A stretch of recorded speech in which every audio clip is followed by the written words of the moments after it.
And our next piece is on unemployment, but now I have slashed it out and it's called employment. Yeah. So I think that's really, really important to me.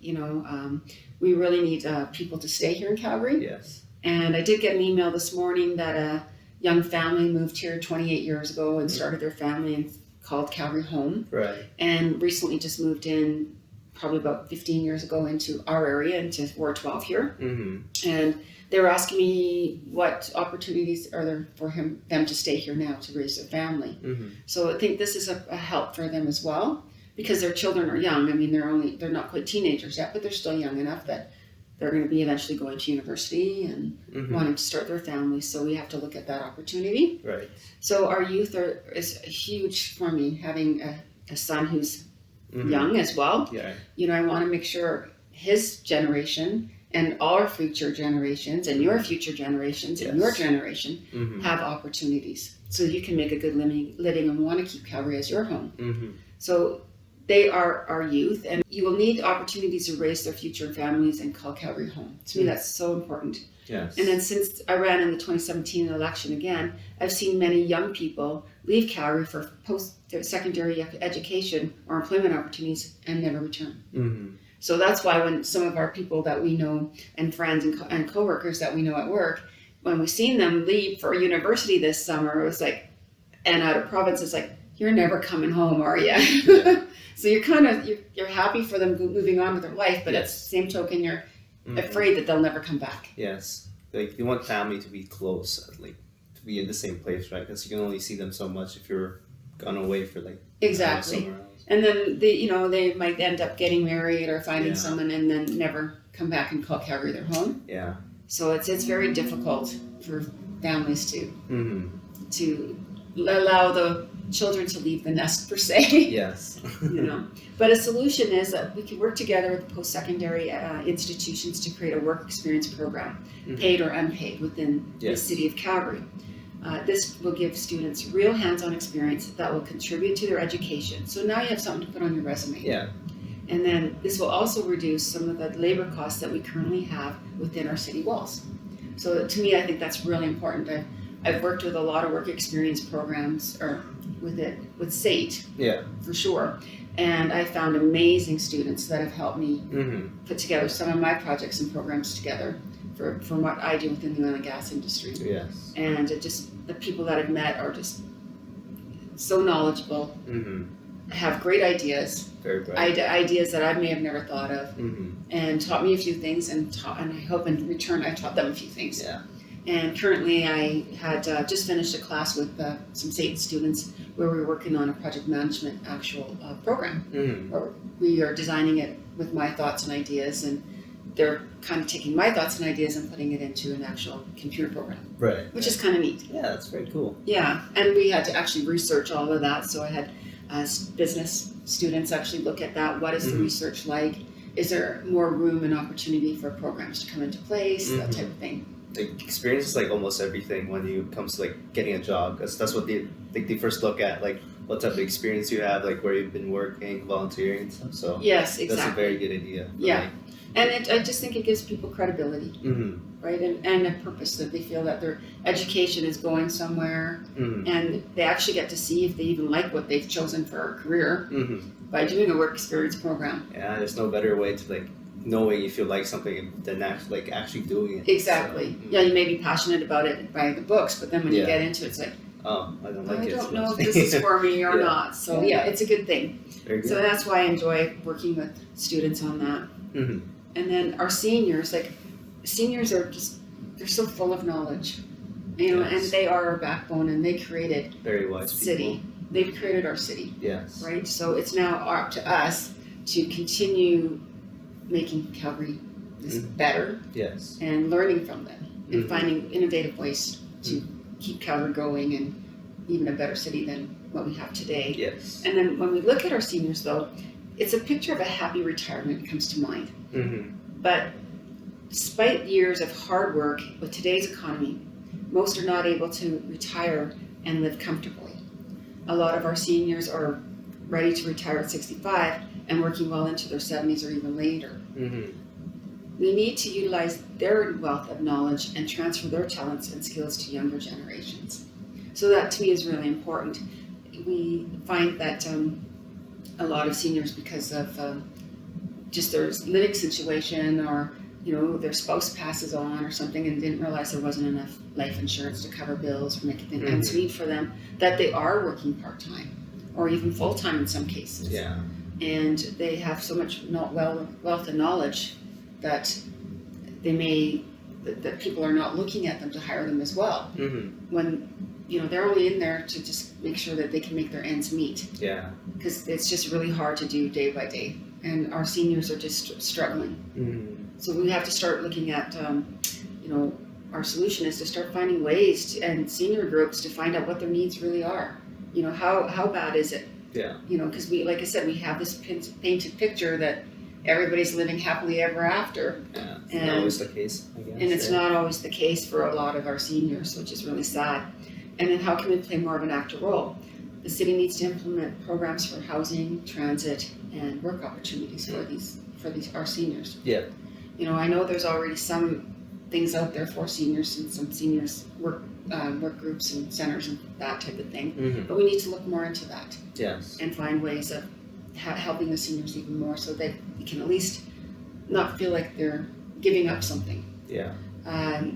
Within our neighborhood, I heard rumor at the local grocery store that there was a lady, probably about quite some time ago, long time ago, probably about 10 years ago, I heard this rumor. Yeah. That she was going in and stealing cat food. Oh, really? And that was her dinner. Oh. So when you hear heartbreaking stories like that, we have to be innovative. And find ways of making our seniors healthy. Right. And keeping them around. They have a lot to that we can learn and grow from. They were our backbone at one time. Yes. We become all seniors at some point. So Exactly. you want that to be treated the same way like you treated your seniors when you were younger. And we want our opportunities for us as well, right? Yes, exactly. So that's kind of how I look at it. Mm-hmm. And then our professional working team. Now, I had a meeting yesterday as well about this, which is really good.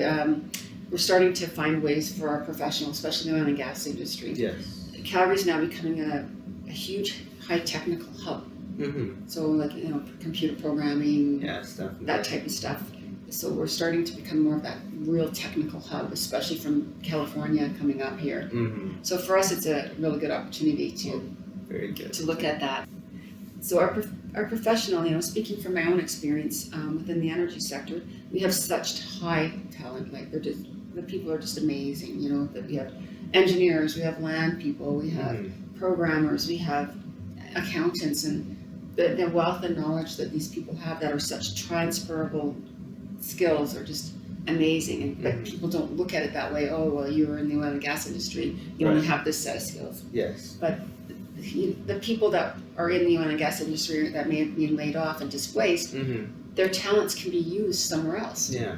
It might be a little bit of tweaking, a little bit of education, but we're so open-minded about all of that to continue learning and growing that it's not hard for us to pick things up. It wouldn't be a problem, I don't think. No, the talent is just amazing. And we're trying to utilize that, which was really good when I was in this meeting yesterday, that was recognized.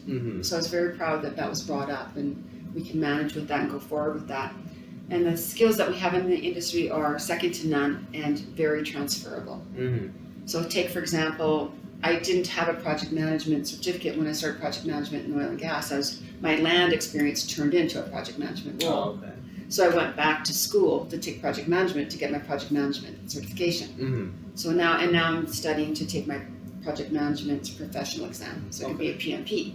So that was transferable. The job just rolled into that as well. Yes. So I took all that skills, all that knowledge, and went on to furthering my education. Gotcha.